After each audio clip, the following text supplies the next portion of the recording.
Sir ನಮಸ್ಕಾರ. ನಮಸ್ಕಾರ sir ಇವತ್ತು ತಲಕಾಡು ಪ್ರವಾಸಕ್ಕೆ ಬಂದಿದ್ದೀವಿ. ಏನು ಹೇಳ್ತೀರಾ ಸರ್ ಡಿಸ್ಟ್ರಿಕ್ಟ್ ಗವರ್ನರ್ ಆಗಿ? ಅದೇ ನಮ್ಮ 255 ಸೌತ್ನ ವತಿಯಿಂದ ಈ ಪ್ರತಿ ವರ್ಷವೂ ನಾವು ಏನಾದರೂ ಬದಲಾವಣೆ ತರಬೇಕು ಅಂತ ಈ ಮಾತಾಡೋ ಪ್ರಕಾರ ಈಗ ಈ ಫಸ್ಟ್ ಝೋನ್ ಅಡ್ವೈಸರ್ ಆಯಿತು, ಸೆಕೆಂಡ್ ಆಯಿತು, ಥರ್ಡ್ ಆಯಿತು, ಇದು ಫೋರ್ತು. ಸೊ 4ನೇ ಝೋನ್ ಅಡ್ವೈಸರ್ ಮೀಟಿಂಗಲ್ಲಿ ನಾವು ಒಂದು ಸಂಸ್ಥೆ ಪರವಾಗಿ ಏನು ಹೇಳ್ತಲ್ಲ ಮಾತುಕತೆಗಳು, ಅದರ ಸಾಧಕ ಬಾಧಕಗಳನ್ನ ಮಾತಾಡಿಕೊಂಡು ಅದ್ರ ಜೊತೆಗೆ ಹಂಗೆ ಒಂದು ಪ್ರವಾಸ ಮಾಡಿಕೊಂಡು ಒಂದಿಷ್ಟು ಏನು ಗೊತ್ತಾ, ಹೊರಗಡೆ ಒಂದು ಬದಲಾವಣೆ ಇರಲಿ, ಈ ಮನಸ್ಸಿಗೆ ಉತ್ಸಾಹ ಇರಲಿ. ವರ್ಷ ಪೂರ್ತಿ ಭಾಳಷ್ಟು ಒಳ್ಳೆ ಕೆಲಸಗಳು ಮಾಡಿದ್ದಾರೆ. ಯಾಕಂದರೆ ಈ ವರ್ಷ ನಮಗೆ ಈ ಒಂದು ಬದಲಾವಣೆ ಏನಂದರೆ ಅತಿ ಹೆಚ್ಚಿನ ಸಂಖ್ಯೆಯಲ್ಲಿ ನಮ್ಮ ಡಿಸ್ಟಿಕ್ಕು ಇವತ್ತು ಇಂಟರ್ನ್ಯಾಷನಲ್ ಒಳ್ಳೆ ಹೆಸರುಗಳು ಮಾಡಿದೆ. ಬಟ್ ಏನಾದ್ರೆ ಅದು ಕಾರಣಕರ್ತರು ಎಲ್ಲ ನಮ್ಮ ಈ ಅಲಯನ್ಸ್ನ ಕುಟುಂಬ ವರ್ಗದವರು. ಸೊ ಅವರೆಲ್ಲ ಪೂರ್ತಿ ಆ ಉತ್ಸಾಹ ಇನ್ನೂ ಮುಂದಿನ ವರ್ಷ ಇದಕ್ಕೆ 2 ಪಟ್ಟು 3 ಪಟ್ಟು ಜಾಸ್ತಿ ಆಗಬೇಕು. ಯಾಕಂದರೆ ಅವರೆಲ್ಲ ಆ ಶಕ್ತಿ ಇದೆ, ಆ ಸಾಮರ್ಥ್ಯ ಇದೆ. ಅದಕ್ಕಾಗಿ ನಾವಂದರೆ ಒಂದು ಪ್ರವಾಸನೂ ಮಾಡೋಣ, ಮತ್ತು ನಮ್ಮ ಇನ್ನೂ ಪರಿಚಯಗಳನ್ನ ಜಾಸ್ತಿ ಮಾಡೋಣ ಅಂತ ನಾವು ಒಂದು ಪ್ರವಾಸನೂ ಬಂದಿದ್ದೀವಿ, ಜೊತೆಗೆ ಮೀಟಿಂಗ್ ಇಟ್ಕೊಂಡಿದ್ದೀವಿ. Thank you sir, thank you. ನಮ್ಮ ಡಿ ಜಿ ಹೇಳಿದಾರಲ್ಲ. ಹಾಂ ಸರ್, ಮುಂದಿನ ದಿನಗಳಲ್ಲಿ ತಾವು ಕೂಡ ಗವರ್ನರ್ ಆಗಿ ಮತ್ತು ಥೈಲ್ಯಾಂಡ್ಗೆ ಹೋಗುವಂಥ ಒಂದು ಪ್ಲ್ಯಾನ್ ಕೂಡ ಇದೆ ತಮಗೆ. ಕನ್ಫ್ಯೂಸ್ ಮಾಡ್ಕೊಂಡಿದ್ದೀರಾ? ದುಬೈಗೆ. ಹಾಂ ಅಲ್ಲಿ ಒಂದು ಕ್ಯಾಬಿನೆಟ್ ದುಬೈಲಿ ಇಡಬೇಕು ಅಂತ ತಮ್ಮ ಮನದಾಳದ ಆಸೆ ಇದೆ. ಓಕೆ ಮಾಡ್ತೀವಿ. ಈ ಇವರು ಸಾಹೇಬರು ಹೇಳಿದ್ರು ಬದಲಾವಣೆಯೇ ಜಗದ ನಿಯಮ ಅಂತ ಹೇಳ್ಬಿಟ್ಟು.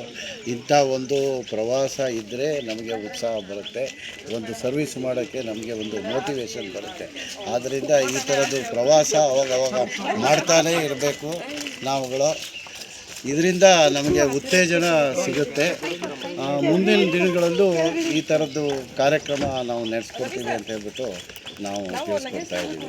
ಅಷ್ಟು ಹೇಳ್ಬಿಟ್ಟು ಥ್ಯಾಂಕ್ ಯು ಸರ್. ಮಾತಾಡ್ತೀರಾ? ಫ್ಯಾಮಿಲಿ ಒಂದು ಗೆಟ್ ಟುಗೆದರು. ಇದು ಫ್ಯಾಮಿಲಿ ಗೆಟ್ ಟುಗೆದರು. ಇದು ಲಾಸ್ಟು ಜೂನ್ ಸೋಷಿಯಲ್ಸ್ ಅಂತ. ಇದು ಕಂಪ್ಲೀಟು ಈ ವರ್ಷದ ಒಂದು ನಮ್ಮ ವೆಂಕಟೇಶ್ ಸರ್ ಅವರ ಒಂದು ಗವರ್ನರ್ ಆಗಿರೋ ಒಂದು ಲಾಸ್ಟ್ ಒಂದು ಜೂನ್ ಅಡ್ವೈಸರಿ 3 ಮಾಡಿದ್ದಾರೆ. ಇದು ಸೋಷಿಯಲ್ಸ್ ಅಂತ ಲಾಸ್ಟ್ ಮಾಡೋಣ ಅಂತ ಅಂದ್ಬಿಟ್ಟು ಎಲ್ಲರೂ ಫ್ಯಾಮಿಲಿ ಸಮೇತ ಒಂದು ಎಂಜಾಯ್ಮೆಂಟ್ ಹಾಗೆ ಒಂದು ಮಕ್ಕಳಿಗೆಲ್ಲ ಒಂದು ವಾತಾವರಣ ಚೇಂಜ್ ಆಗುತ್ತೆ, ಆಮೇಲೆ ಒಂದು ರಿಲ್ಯಾಕ್ಸ್ನೆಸ್ ಇರುತ್ತೆ ಅಂದ್ಬಿಟ್ಟು ಈ ಒಂದು ಜಲಧಾಮದಲ್ಲಿ ಇಟ್ಕೊಂಡಿದ್ದೀವಿ. ಇದೊಂದು ಎಂಜಾಯ್ಮೆಂಟ್ ಬಟ್ ಸೋಷಿಯಲ್ಸ್ ಅಂತ ನೆಕ್ಸ್ಟ್ ಕಾರ್ಯಕ್ರಮ ನಮ್ಮ ಒಂದು ರೀಜನ್ದು ಸರ್ ಇದು. ಓಕೆ ನೆಕ್ಸ್ಟ್ ನಮ್ಮ ಡಿಸ್ಟ್ರಿಕ್ಟ್ ಗವರ್ನರ್ ಕೂಡ ಒಂದು ಝೋನಲ್ ಅಡ್ವೈಸರಿ ಮೀಟ್ ಅಂತ ಹೇಳ್ಬಿಟ್ಟು ನಾವೆಲ್ಲ ಝೋನಲ್ ಸೋಷಿಯಲ್ಸ್ ಅಂತ ಕೊನೆಯದು 4ನೇದು ಎಲ್ಲ ಪ್ರತಿಯೊಬ್ಬರು ನಮ್ಮ ಕ್ಯಾಬಿನೆಟಲ್ಲಿರೋರು ಎಲ್ರಿಗೂ ಹೇಳಿ ಈ ಒಂದು ವಾತಾವರಣ ಚೇಂಜು ಹೊರಗಡೆ ಮಾಡಬೇಕು ಅನ್ನೋದೊಂದು ಇತ್ತು. ಜಲಧಾಮದಲ್ಲಿ ನಮ್ಮ ಹುಡುಕ್ತಾರೆ ಟೀನಸ್ಪುರ ತುಂಬ ಚೆನ್ನಾಗಿದೆ, ವಾತಾವರಣ ಚೆನ್ನಾಗಿದೆ. ಅದೊಂದು ಖುಷಿ ಆಯಿತು ಬೆಳಗ್ಗೆನೆ. ಸೊ ಸಕ್ಸಸ್ಫುಲ್ ಆಗಿ ಆಗುತ್ತೆ ಅಂತ ಅಂದ್ಕೊಂಡಿದ್ದೀವಿ. ಹಾಗೆ ನಾವು ಕೂಡ ಒಂದು ನಮ್ಮ ಡಿಸ್ಟ್ರಿಕ್ಟ್ ಗವರ್ನರ್ ಒಂದು ಭರವಸೆ ಕೊಡೋಣ ಮತ್ತು ಅವ್ರನ್ನ ಒಂದು ವಿಶ್ವಾಸ ಮಾಡೋಣ. ನೆಕ್ಸ್ಟ್ ಇಂಟರ್ನ್ಯಾಷನಲ್ ಐಡಿ ಕೂಡ ಆಗಲಿ ನಮ್ಮ ಸರ್ ಅಂತ ನನ್ನ ಒಂದು ಮನದಾಳದ ಮಾತು. ಇನ್ಕಮಿಂಗ್ ಐಡಿ ನಿಮಗೂ ಅಷ್ಟೇ ಆಲ್ ದ ಬೆಸ್ಟ್ ಸರ್. ಮಾತಾಡೋಣ, ಏನು ಹೇಳ್ತೀರಾ? ಈಗ ನಾವು 24-25ನೇ ಸಾಲಿನಲ್ಲಿ ಡಿ ಜಿ ಆಗಿ ವೆಂಕಟೇಶ್ವರ ಅವರ ನೇತೃತ್ವದಲ್ಲಿ ಭಾಳ ಯಶಸ್ವಿಯಾಗಿ ನಡೆಸ್ಕೊಂಡು ಬಂದಿದ್ದೇವೆ. ಈಗ ಜೂನ್ ಅಡ್ವೈಸರಲ್ಲಿ 3 ಮೀಟಿಂಗ್ಗಳನ್ನು ಅದ್ಧೂರಿಯಾಗಿ ಮಾಡಿಕೊಂಡು ಈಗ 4ನೇದು ಸೋಷಿಯಲ್ ಒಂದು ಸರ್ವಿಸನ್ನು ಮಾಡಬೇಕು ಅಂತೇಳಿ ಈ ಜಲಧಾಮದಲ್ಲಿ ಇಟ್ಕೊಂಡಿದ್ದೇವೆ. ಭಾಳ ಯಶಸ್ವಿಯಾಗಿ ಇವರ ಒಂದು ಕಾಲದಲ್ಲಿ ಭಾಳ ಯಶಸ್ವಿಯಾಗಿ ನಡೆಸ್ಕೊಟ್ಟಿದ್ದೀವಿ. ಎಲ್ಲರ ಅವರ ಒಂದು ಆಶೀರ್ವಾದ ಅಂತ ಅನ್ಬೋದು ನಾವು. ಏಕೆಂತಂದರೆ ಇಷ್ಟು ನಗನಗಿತ್ತು ಎಲ್ಲ ಕಡೆಯೂ ಭಾಳ ಖುಷಿಯಾಗಿ ನಾವು ಮಾಡಿದ್ದೀವಿ. ಅದರಿಂದ ಇದೊಂದು ಲಾಸ್ಟ್ನೇದು ನಮ್ಮ ಇದರಲ್ಲಿ. ನೆಕ್ಸ್ಟ್ ಮುಂದಿನ 25-26ನೇ ಸಾಲಿನಲ್ಲಿ ಮಹಾಬಲೇಶ್ವರಿ ಬೇರೆಯವರ ನೇತೃತ್ವದಲ್ಲೂ ಸುಧಾ ಇದೇ ರೀತಿ ನಡ್ಕೊಂಡು ಹೋಗಲಿ ಅಂತೇಳಿ ಅವ್ರಿಗೂ ಮತ್ತು ವೆಂಕಟೇಶ್ ಅವ್ರಿಗೆ ಆ ಚಾಮುಂಡೇಶ್ವರಿ ಒಳ್ಳೇದು ಮಾಡಲಿ. 25-26ನೇ ಸಾಲಿನಲ್ಲಿ ಇಬ್ಬರಿಗೂ ಒಳ್ಳೇದಾಗಲಿ, ಮತ್ತು ಹಾಗೆ ನಮ್ಮ ಜರ್ಸಿಗಳು ಆರ್ಸಿಗಳು ಎಲ್ಲರಿಗೂ ಸಹ ಒಳ್ಳೇದಾಗಲಿ ಅಂತೇಳಿ. ಇನ್ನೊಂದು ಈಗ ನಮ್ಮ ಮೈಸೂರು ಡಿಸ್ಟಿಕ್ಕಿಂದ 2 ಇಂಟರ್ನ್ಯಾಷನಲ್ ಐಡಿಗಳಾಗಿ ಇರ್ತಾ ಅಂದರೆ ಬೈರಿ ಸರ್ ಜೊತೆಗೆ ಅವ್ರಿಗೊಂದು ಬೆಂಬಲ ಮುಂದಿನ ದಿನಗಳಲ್ಲಿ ಅವರು ಕೂಡ ಇರುವಂಥದ್ದು. ಇದರ ಎಲ್ಲ ಒಂದು ಬ್ಯಾಕ್ಗ್ರೌಂಡು ನಮ್ಮ ನಾಗರಾಜ್ ಬೈರಿ ಸರ್ ಅವರು ಇಂಟರ್ನ್ಯಾಷನಲ್ ಡೈರೆಕ್ಟ್ರು, ಮತ್ತು ಅದ್ರ ಜೊತೆಗೆ ಅವರ ಒಂದು ಸಪೋರ್ಟ್ ಇಂದಲೇ ಹೋಗಿದ್ದೀರ. ನಾವು ಇದು 2ನೇ ವರ್ಷ ಸಕ್ಸಸ್ಫುಲ್ ಆಗಿ ಮಾಡ್ತಿರೋದು ಹೌದು. ಮೈಸೂರಲ್ಲಿ. ಅವರ ಒಂದು ಸಪೋರ್ಟು ನಿರಂತರವಾಗಿರಲಿ. ನಮ್ಮ ಒಂದು ಸಪೋರ್ಟು ಸಹಕಾರ ಕೂಡ ಅವ್ರಿಗೆ ನಮ್ಮ ಒಂದು ಅಲಯನ್ಸ್ ಕ್ಲಬ್ಗೆ ಖಂಡಿತ ನಾವು ಈಗ 50 ಜನ LMF ಮಾಡಿ ಒಳ್ಳೆ ಅವಾರ್ಡನ್ನು ಪಡ್ಕೊತಾ ಇದ್ದಾರೆ. ಮತ್ತೆ ರಾಜಸ್ಥಾನ್ ಕೂಡ ಹೋಗ್ತಾ ಇದ್ದಾರೆ, ಜೈಪುರಲ್ಲಿ ಪಡ್ಕೊಳ್ತಾ ಇದ್ದಾರೆ. ಭಾಳ ನಮಗೆ ಭಾಳ ಸಂತೋಷ ಆಗ್ತದೆ. So all the best sir, thank you. ಹಾಗೆಯೇ ಕರ್ನಾಟಕ ಮಂಡಳಿಯಲ್ಲಿ ಕೂಡ ಅವರು ಜಯಶೀಲರಾಗಿದ್ದಾರೆ.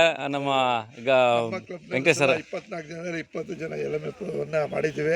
ಅತಿ ಹೆಚ್ಚಿನ LMF ಅವರೇ ಮಾಡಿರೋದು, ಮಾಡಿ ಕೊಟ್ಟಿದ್ದೀವಿ. Thank you sir. ಅಷ್ಟು ಒಂದು ಇದಿದೆ. ವೆಂಕಟೇಶ್ ಅವ್ರ ಕಾಲದಲ್ಲಿ ಹೇಳಿ ವೆಂಕಟೇಶ್ ಅವ್ರ ಕಾಲದಲ್ಲಿ ಹಾಂ, ಒಳ್ಳೆ ಕಾರ್ಯಕ್ರಮ ನಡೀತಾ ಇದೆ. ಹೌದು. ಮುಂದೆ ಅದೇ ಥರ ನಡೀಲಿ. ಅಲ್ಲ, ಇಂಟರ್ನ್ಯಾಷನಲ್ ಗುರುತಿಸ್ತವ್ರೆ. ಅವ್ರ ಪೀರಿಯಡ್ನಲ್ಲಿ ಇಂಟರ್ನ್ಯಾಷನಲ್ ರೆಕಗ್ನೈಸೇಷನ್ ಆಗಿದೆ. ಹೌದು. ಅದೊಂದು ನಮಗೆ ತುಂಬ ಖುಷಿ ಕೊಡುವಂಥದ್ದು. ಎಲ್ಲರಲ್ಲೂ ಚೈತನ್ಯ ಬಂದಿದೆ.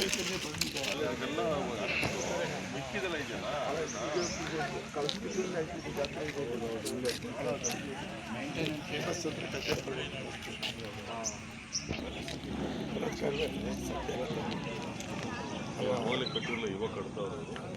ಒಬ್ಬರು ಟಿಕೆಟ್ ತಗೊಂಡ್ರು. ಎಲ್ಲರನ್ನು ಮೈಲಿಗಲ್ಲಿಗೆ ಹಾಗೆ